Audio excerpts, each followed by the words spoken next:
¿Qué tal, chavos? Buenos días, ya estamos a miércoles 22 de septiembre del año 2021, miércoles 22. Y vamos a trabajar un poquito rapidito el tema que te pedí que me investigaras el día de ayer. Mucho cuidado, muchachos, con esa tarea de qué energía utiliza tal cosa y en qué la convierte. Mucho cuidado, no te quedas nada más con que utiliza una y la convierte en otra, no, en absoluto. Te voy a dar un ejemplo, o sea, tienes que trabajar tu cacahuatito. Te voy a dar un ejemplo. En el caso del automóvil, ¿sí? Tú me dijiste que utiliza energía química, muy bien, esa es la energía necesaria para que el vehículo en este caso funcione, pero luego, mucho cuidado, la convierte, esa energía química, la gasolina pues, la convierte en movimiento, energía mecánica, pero también la convierte en sonido cuando tú prendes el radio, o el mismo sonar del motor en su funcionamiento, la convierte en calor, ¿sí? La convierte también en calor, la convierte en electricidad para que tú puedas prender las luces. ¿Te das cuenta? Entonces es acústica, radiante, calorífica, eléctrica. ¿Sí me explico? No nada más la convierte en energía de movimiento, en mecánica, no. La convierte en todas estas variantes. Entonces, así quiero los ejercicios, por favor, muchachos. No te limites nada más a uno, ¿verdad? Porque esa tarea no te la voy a valer. Señal de que no la hiciste, no hiciste el razonamiento. Bueno, esas son las precisiones. Hijo, la verdad es que me estoy hartando de tenerte que hacer esas precisiones, pero en fin, sea por Dios. A ver, pues, el día de hoy vamos a pasearnos por unos 3000 años de la historia humana, ¿verdad? Lo que tiene que ver con el avance de la teoría química, Y vamos a empezar en la Grecia antigua, alrededor de 700, 600 años antes de Cristo, ¿verdad? En las afueras de Atenas, una de las ciudades-estado griegas, en las afueras de Atenas, había un tipo que se llamó Demócrito, un pensador profundo, pero profundo, ¿no? ¿Te acuerdas del rollo aquel que te tiré de que tienes un pedazo de algo y darle por la mitad? ¿Sí? Bueno, justamente ese fue Demócrito, muchachos. Demócrito, un detalle más. Muchachos, ayer recibí algunos comentarios, desafortunadamente no fueron muchos, recibí algunos comentarios en relación a que preferían, bueno, la mayoría de las gentes que comentaron, que preferían que yo escribiera un poquito más en el pizarrón y de ahí ellos sacar su apunte, ¿verdad? Bueno, voy a hacerlo siguiendo la observación de la mayoría, fueron como 12 gentes, mientras que los que querían que siguiéramos así prácticamente sin anotar nada, pues no eran más que 6 o 7, ¿no? Entonces, bueno, pues vamos a seguir. Te decía entonces, Demócrito, muchachos, es el creador, a la brava, el creador de lo que se llamó atomismo, ¿sí? El atomismo, es decir, Demócrito es el que acuña, es el que produce la frase de que toda la materia está formada por partículas infinitamente pequeñas que son indivisibles. ¿Te acordarás? Átomos, ¿sí? Demócrito, entonces, muchachos, es el que nos habla del átomo, de la existencia del átomo. Insisto, te estoy hablando 600 años antes de Cristo, ¿verdad? Más o menos. Y resulta, muchachos, que Demócrito se imagina al átomo como si fuera una esfera. Demócrito se imagina al átomo como si fuera una pelotita, ¿verdad? Así es como imagina Demócrito al átomo.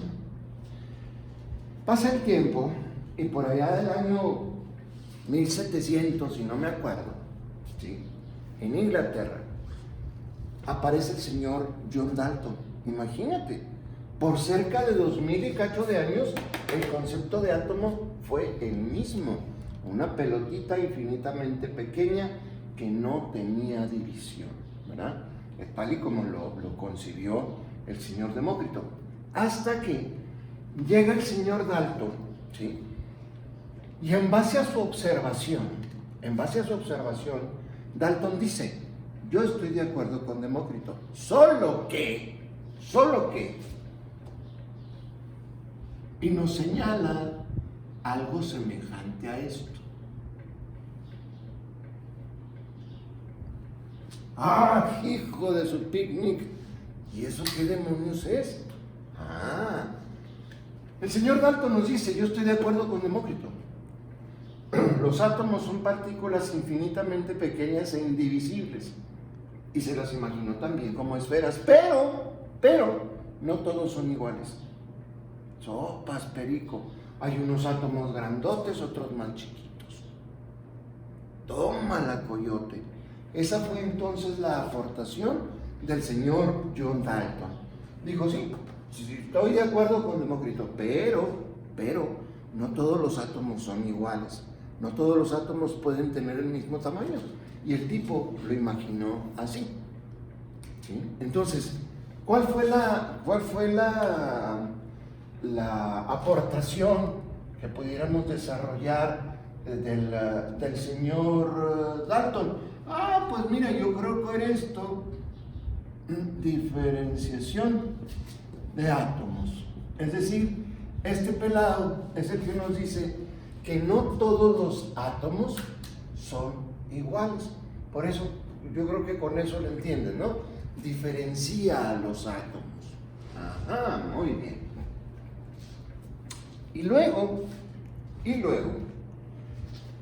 por allá a finales del siglo XIX, principios del siglo XX, seguimos en Inglaterra, aparece el señor Ernest Rutherford. Y cálmala. El señor Rutherford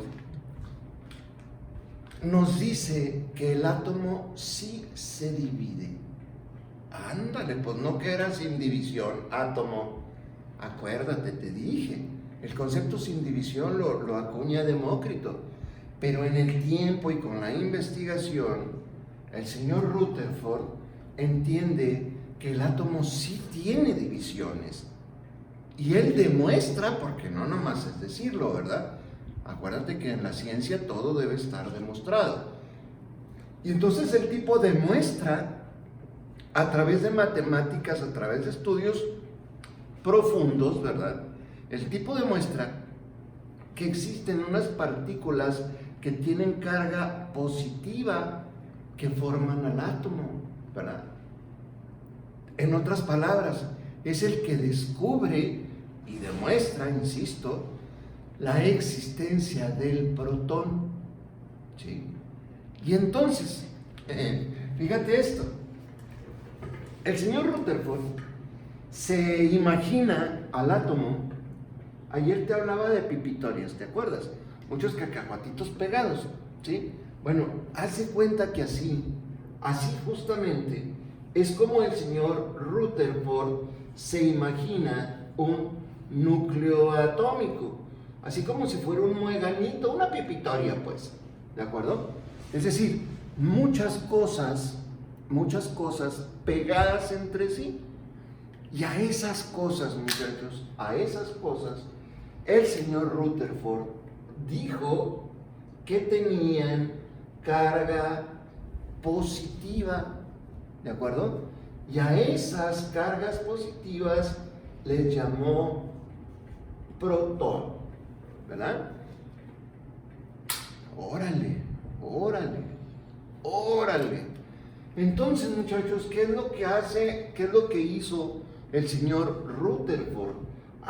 Pues este señor, hijo, que estoy escribiendo, existencia del protón, ¿sí?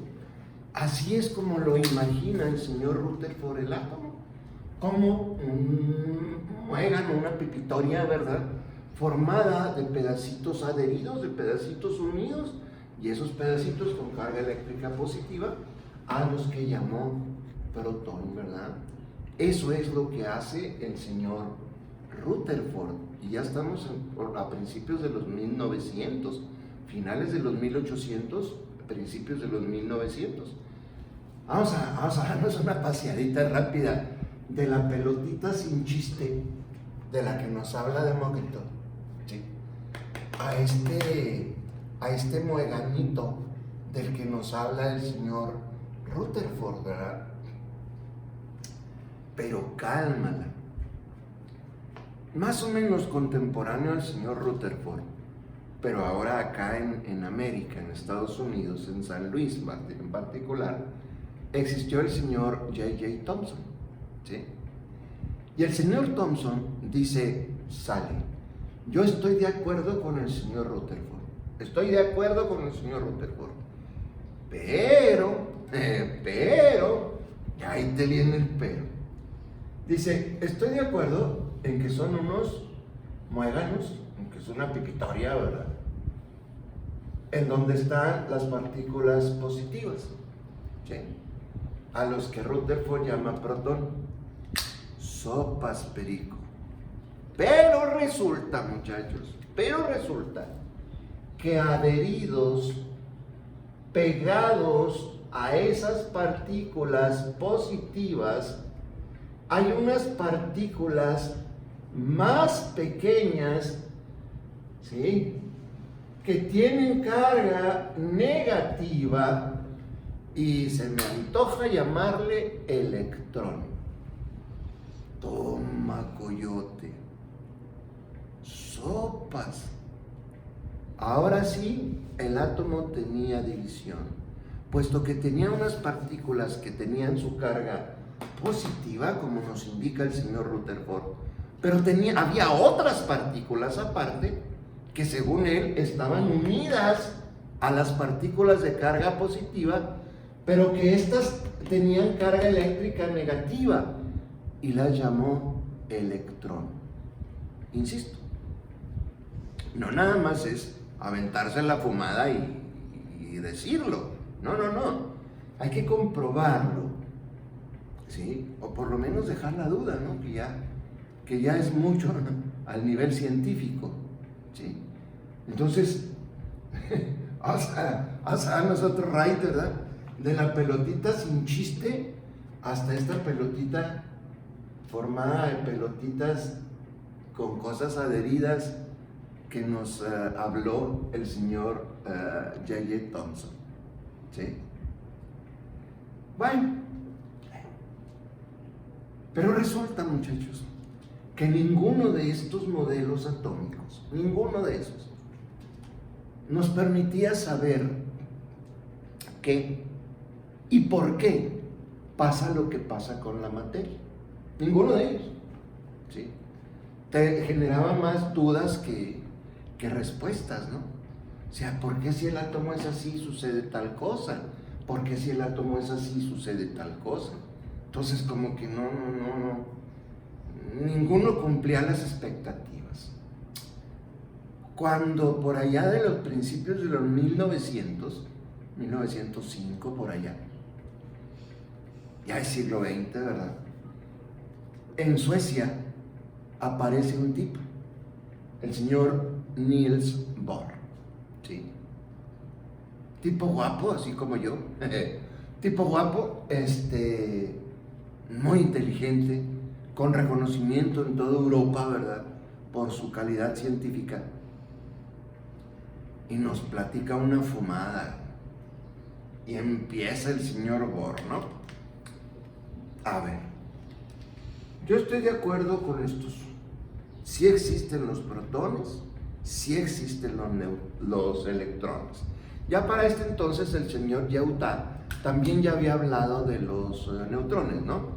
Pero bueno, todo lo junta el señor Bohr y dice, yo estoy de acuerdo con estos pelados. Pero resulta que no es así.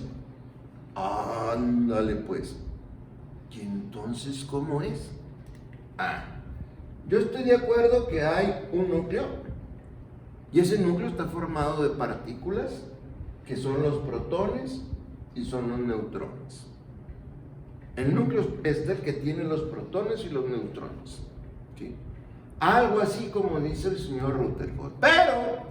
Pero los electrones no están pegados a los protones, para nada.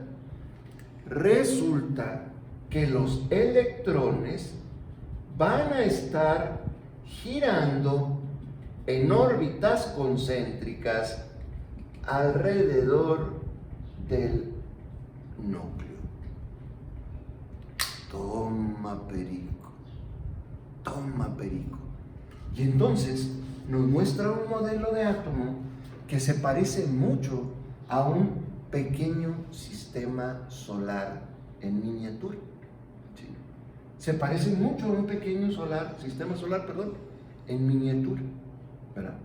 En donde el núcleo está formado por las partículas que descubre el señor Rutherford, los protones, y las que descubre el señor Yautal, los neutrones, ¿sí? Pero luego, girando en órbitas concéntricas alrededor del núcleo, están las partículas que descubrió el señor Thomson, los electrones. Ajá, pues está bien. Vamos otra vez. Mira de la pelotita del señor Demócrito, así pinchurrientona, sin mucho chiste, etcétera, etcétera, etcétera. Luego las muchas pelotitas, las pelotitas diferenciadas del señor Dalton. Y luego la pipitoria, el muégano, pues, del cual nos habla el señor Rutherford, que todo tiene carga positiva, ¿sí? Luego ese muégano con cosas pegadas de las que nos habla el señor Thomson. Es muy probable que cuando hayas investigado hayas leído algo como que sería un pudín, ¿verdad? Un pudín, toda la estructura, y luego las pasas pegadas, esos serían los electrones. Un pudín con pasas, ¿sí? ¿Verdad? Ese es un símil que se le ha querido dar a lo que es el modelo de Thomson, ¿verdad? Y luego llega, insisto, un sistema solar en miniatura. Pero cálmala, resulta que este sistema solar en miniatura, ¿sí? Este modelo de Bohr nos permite explicar qué y por qué pasa lo que pasa con la materia. Sopas, perico, ¿sí? Esa es la principal aportación del señor Bohr, ¿sí? El modelo atómico, ¿sí? Esa es la principal aportación, porque a través de este modelo, insisto, ya podemos razonar qué y por qué pasa lo que pasa con la materia. Ese fue el super gran avance del señor Bohr, ¿verdad? Bueno, pues resulta que apenas andaba el señor Bohr gozando de su fama, ¿no? En el mundo científico todo el mundo lo veía como Diosito al güey, ¿no? Lo invitaban a todas las grandes universidades del mundo a dar conferencias, no, y el güey se dejaba querer, ¿verdad? Cuando en Alemania aparece un güey chaparro, feo el güey, ¿sí? El señor Schrödinger, perdón. Aparece el señor J. Schrödinger y dice: Nelly, máquina, el señor Bohr está equivocado. ¡Toma, güey! Este irredento mendigo de Schrödinger se atreve a decir que Diosito Bohr está equivocado. Dice la historia, chavos, que lo quisieron linchar al güey en la Universidad de Múnich, creo, ¿sí? Que lo quisieron linchar al güey. Inclusive el tipo pasó a la historia, aparte por lo que te voy a platicar, porque dijo una frase científica así, pero a todo lo que da. Déjame te explico.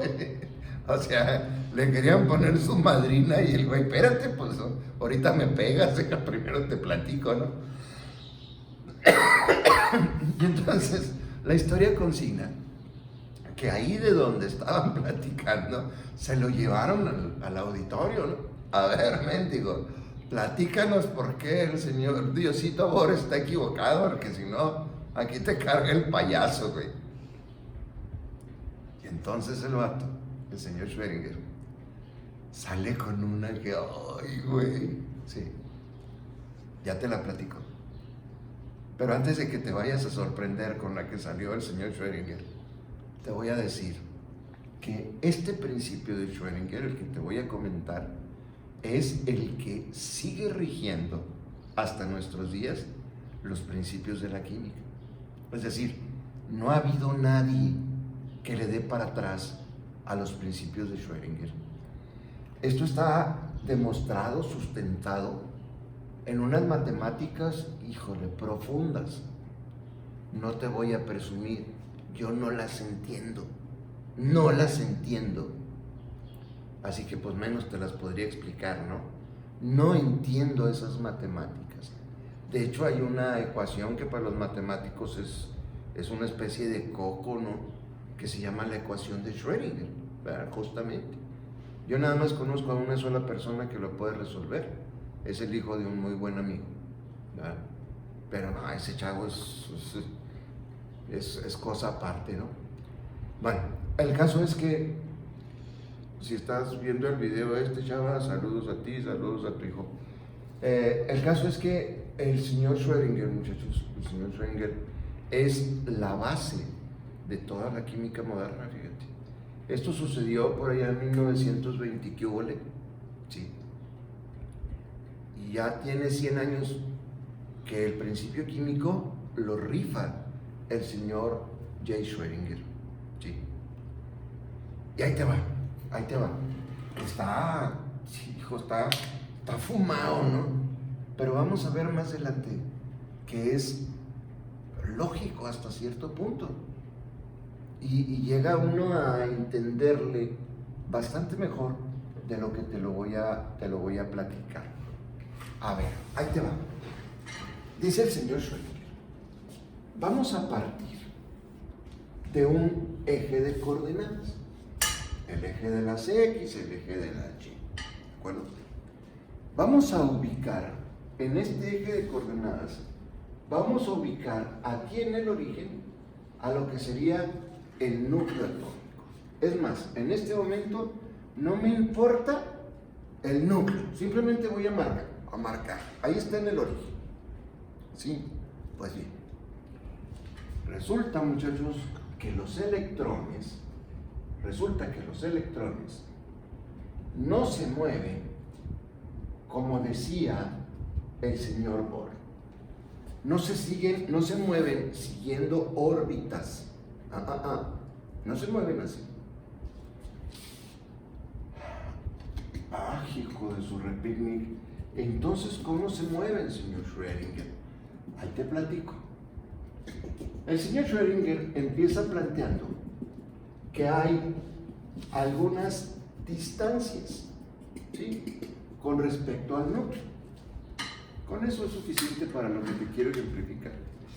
Esta primera sería la primera distancia, ¿sí?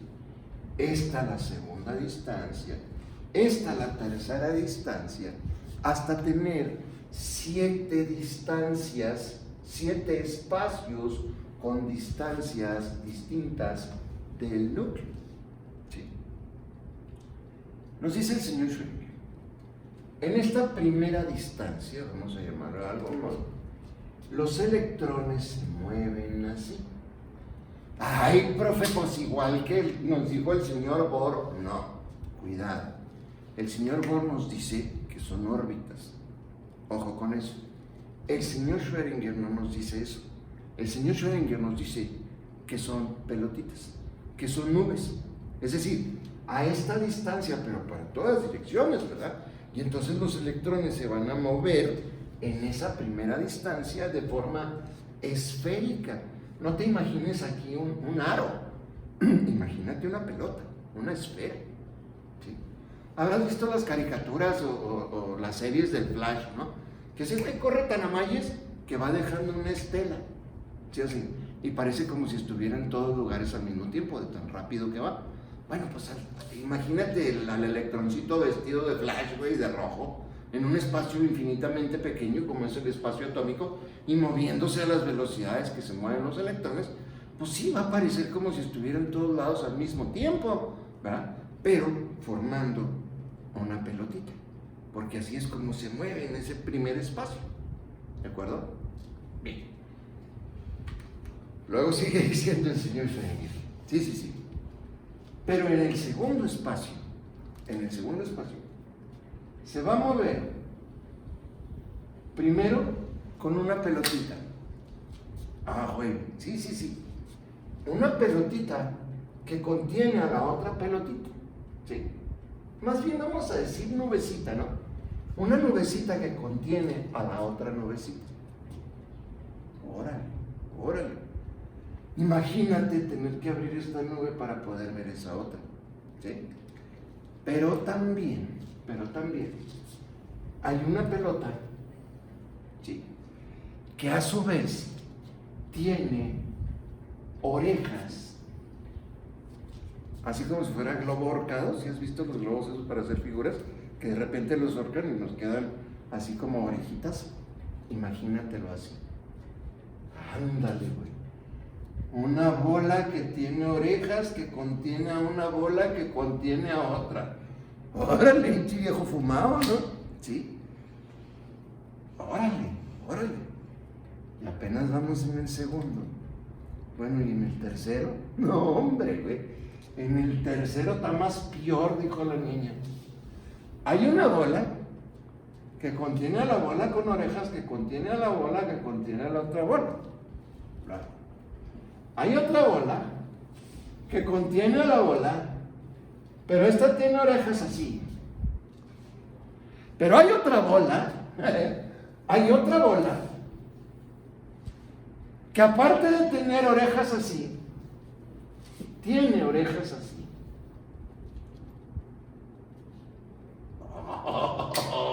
Ándale pues. Sopas.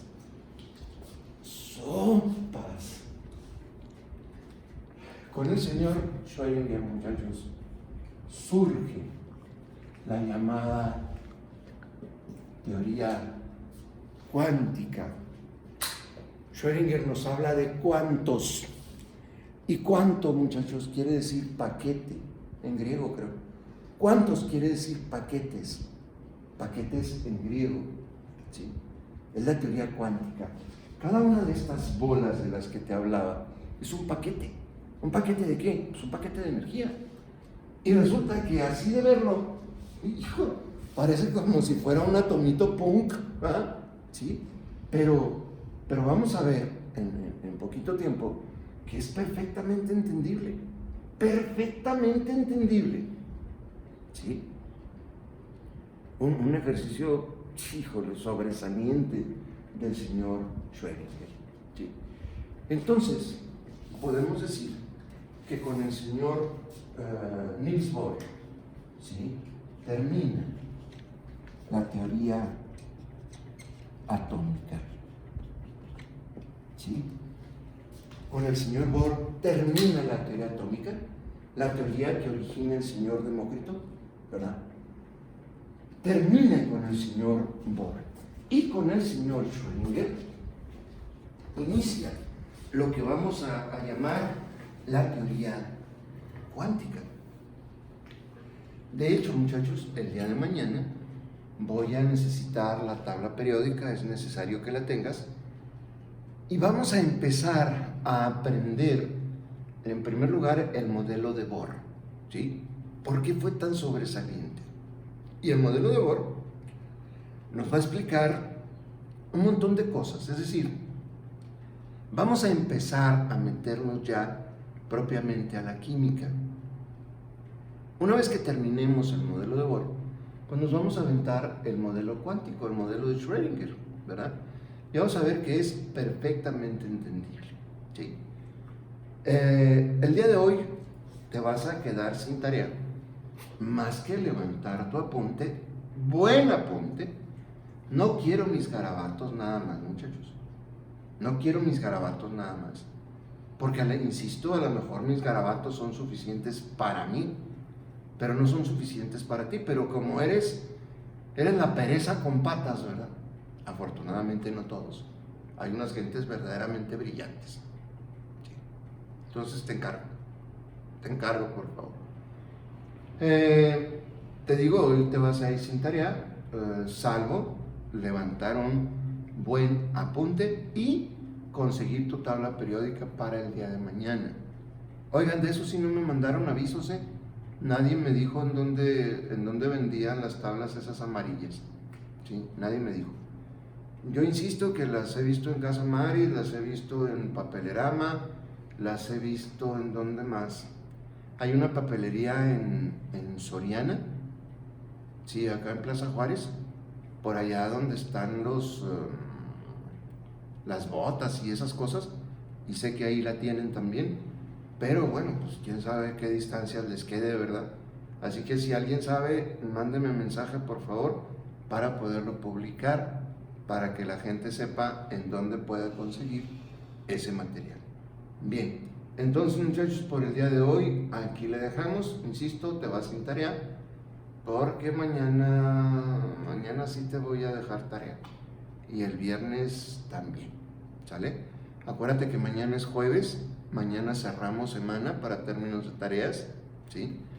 Y recuerda que todavía tienes el día de hoy para enviar las correcciones a tu tarea del día 17 de septiembre. El día de hoy, mientras sea miércoles, todavía puedes enviar la corrección que le hayas podido hacer a tu tarea. Ya a partir de mañana empiezo a revisar nuevamente y ya no se vale, ya no se vale. Aquí le dejamos entonces, sean felices, cuídense mucho, cuiden a sus familias, no vayan a fiestas, procuren permanecer en casa para poder reducir los contagios. Cuídense mucho. Adiós.